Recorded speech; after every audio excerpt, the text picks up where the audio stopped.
Bienvenue dans ce journal, une édition consacrée entièrement à la pandémie mondiale de coronavirus. Une pandémie qui progresse, c'est officiel. Depuis aujourd'hui, l'Europe compte désormais plus de victimes que l'Asie. L'Asie qui joue la carte de la solidarité. 2 organisations caritatives chinoises viennent d'annoncer la livraison d'1 million de masques de protection à la France. L'épidémie impacte aussi fortement l'économie mondiale. D'après l'Organisation internationale du travail, 25 millions d'emplois dans le monde pourraient être détruits. Pour tenter d'endiguer la catastrophe, le Premier ministre canadien Justin Trudeau vient d'annoncer un nouveau plan d'aide de 17 milliards d'euros. Enfin, la Belgique où le bilan est désormais de 10 morts et 1234 personnes contaminées. Le pays est passé depuis midi en phase de confinement. Il emboîte ainsi le pas à de nombreux autres pays européens. Et voici tout de suite et en images le reste de l'actualité de ce jour. C'est une véritable clinique aéroportée qui s'est posée en fin de matinée ce mercredi à l'aéroport de Bâle-Mulhouse. La 330 médicalisée de l'armée vient chercher 6 patients dans un état grave. 2 en provenance de l'hôpital de Colmar, 4 du centre hospitalier de Mulhouse. C'est la première fois que cet avion militaire évacue des patients civils. À l'intérieur, il est équipé du module Morphée, des appareils de réanimation et tout ce qu'il faut pour transporter habituellement des blessés de guerre. Car la guerre contre le coronavirus est une lutte contre le temps. La région Grand Est est en crise sanitaire maximale avec 1800 cas et 61 décès. Hier, 9 patients ont été transférés de l'hôpital de Mulhouse vers Strasbourg, Nancy et Metz dans des hélicoptères de la sécurité civile et du SAMU. L'hôpital de Mulhouse est à saturation et manque de matériel, de masques. Le personnel hospitalier en première ligne est fatigué. Ces dernières heures, les étudiants en médecine ont été réquisitionnés. Des psychologues ont été appelés en renfort. Pour les soignants, apparemment, c'est très difficile. C'est pour ça que les psychologues vont essayer de venir en aide un petit peu de jour comme de nuit pour apporter un petit peu un soutien psychologique, un soutien, une écoute, de la bienveillance aux personnes qui travaillent jour comme nuit à l'hôpital et qui ont à faire face avec cette crise sanitaire. L'aménagement à Mulhouse d'un hôpital militaire de campagne a été annoncé par le président de la République. Cet hôpital militaire sera équipé de 30 lits de réanimation, de 30 respirateurs supplémentaires et fonctionnera avec le concours de nouvelles équipes médicales.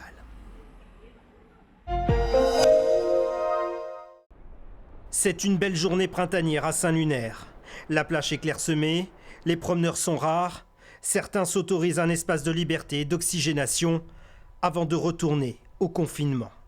Mais face aux policiers, il faut justifier le motif de cette sortie. Vous connaissez un petit peu les consignes hein Oui, mais comme j'habite en voilà, face... Non, mais vous êtes toute seule, vous êtes à proximité. Et en plus, je suis toute seule, donc je me dis, je risque pas de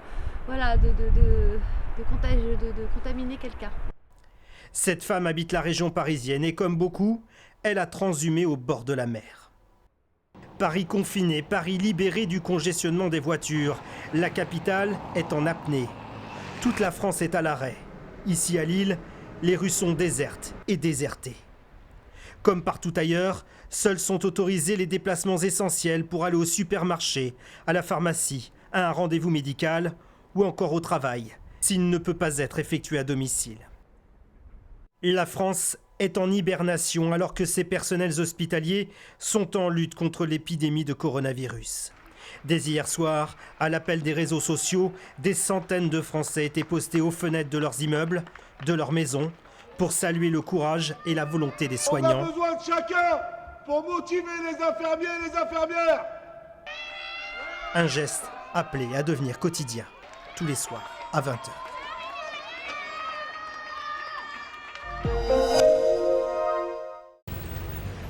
Tout faire pour être dans le dernier vol d'Air France. Le dernier Boeing a quitté le Sénégal avant 1 mois au minimum. C'est ce que tentent ces voyageurs. Des retraités, des touristes et des franco-sénégalais devant l'espace de vente de la compagnie qui laisse entrer au compte-gouttes les clients. Les esprits s'échauffent, c'est l'incompréhension et l'inquiétude. Je ne peux pas rester ici, je voudrais bien, mais comme je ne vis pas d'amour et d'eau fraîche, il faut que je rentre. J'ai la peur, le stress de ne pas pouvoir rentrer. Et je ne peux pas rester là bloqué, quoi. Le vol d'Air France est complet, explique la compagnie ce mercredi, tout comme les autres avions des concurrents au départ de Dakar. Pour ce voyagiste, un véritable casse-tête. Un mois sans vol vers cette destination, le manque à gagner est très important. Ceux qui étaient réservés pour partir plus tard veulent partir maintenant. Et finalement, il n'y a pas assez de vols pour tout le monde. Tout ce que nous avions comme revenu doit être rendu aux clients. Donc nous espérons que notre État peut-être fera un geste pour nous exonérer de taxes, parce que là, on va subir beaucoup de pertes. L'activité de l'aéroport international Blaise Diagne sera réduite de 65%. Pour l'immense majorité des ressortissants européens, il va falloir se faire une raison et rester à Dakar. Elisa Feutler, étudiante belge, était venue pour un stage de quelques mois dans la capitale avec son cousin. La jeune fille de 21 ans joint sa famille en Europe. Je suis bloquée ici pendant un mois et je ne pourrai plus bouger. Donc on verra bien ce qu'ils vont dire. Seule crainte de l'étudiante, l'isolement et le déficit de structures sanitaires au Sénégal. En Belgique, je sais que j'ai ma famille, donc ça me rassurerait, tandis qu'ici, j'ai personne, je suis toute seule, je suis livrée à moi-même et ça me stresse quand même, quoi. Je préférerais être avec ma famille en sécurité, même s'il y a plus de cas là-bas qu'ici. Voilà. Pour les ressortissants français, l'ambassade de France a indiqué être en contact avec les compagnies aériennes. D'après nos informations, plusieurs vols de rapatriement seront affrétés par l'État français. Objectif, répondre à la promesse d'Emmanuel Macron, rapatrier les Français qui en ont besoin. L'État du Sénégal maintient les vols sanitaires et ceux qui transportent des marchandises.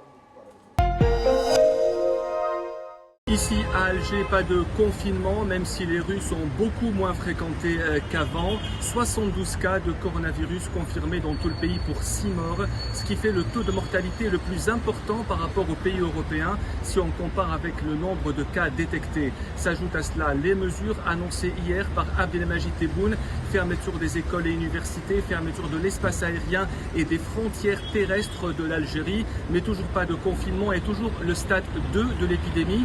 Même si des médecins et des spécialistes appellent à confiner l'Algérie face à ce danger, surtout que les capacités hospitalières et sanitaires du pays sont extrêmement faibles par rapport aux pays voisins et européens.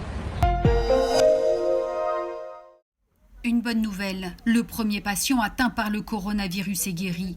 Mais le Covid-19 est bel et bien présent en Côte d'Ivoire et continue de se propager. Un nouveau cas a récemment été confirmé, alors le pays a décidé de renforcer les mesures de sécurité et de restreindre l'accès à son territoire. Les ressortissants ivoiriens et les résidents permanents non ivoiriens seront soumis à une mise en quarantaine obligatoire pour 14 jours dès leur entrée sur le territoire ivoirien dans les centres réquisitionnés par l'État. Autre mesure prise à partir de ce mercredi, bars, restaurants, centres culturels doivent afficher porte close. Par précaution, les rassemblements de plus de 50 personnes sont interdits. Comme en Italie, comme en France où le coronavirus sévit, les bancs des écoles du primaire au supérieur n'accueilleront plus d'élèves. Vraiment, ça devient inquiétant. Parce qu'on a l'impression que ça commence à prendre de l'ampleur. Ça devient un peu compliqué. La maladie se transmet de façon directe, d'homme à homme. Donc le fait de limiter les rassemblements de plus de 50 personnes peut limiter un peu la propagation de la maladie.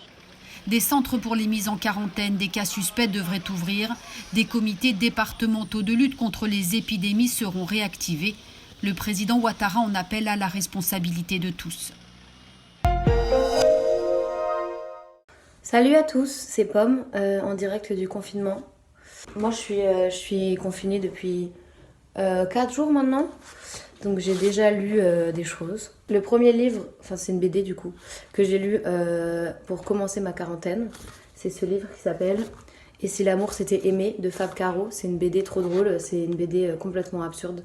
Et j'ai commencé hier ce livre qui s'appelle « Les corps abstinents » de Emmanuel Richard. Les films, je m'étais dit que ce serait cool de me refaire tous les Harry Potter. C'est la base, ça fait toujours plaisir, c'est un peu indémodable et voilà. En termes de routine et de bien-être un peu. Depuis que je suis confinée, je fais de la méditation tous les matins, ce que je ne faisais pas du tout avant dans ma vie. Je précise que je ne suis pas du tout une personne qui fait de la méditation. Voilà, et j'écris un journal, je tiens un journal de quarantaine aussi. Donc tous les jours, j'écris un peu ce que j'ai fait, comment je me sens, comment ça se passe. Non, je ne suis pas malade. J'ai avalé une poussière. Et en ce temps étrange, je repensais à ma chanson Je sais pas danser, que je vais vous chanter parce que je trouve ça cocasse. Vous allez comprendre pourquoi.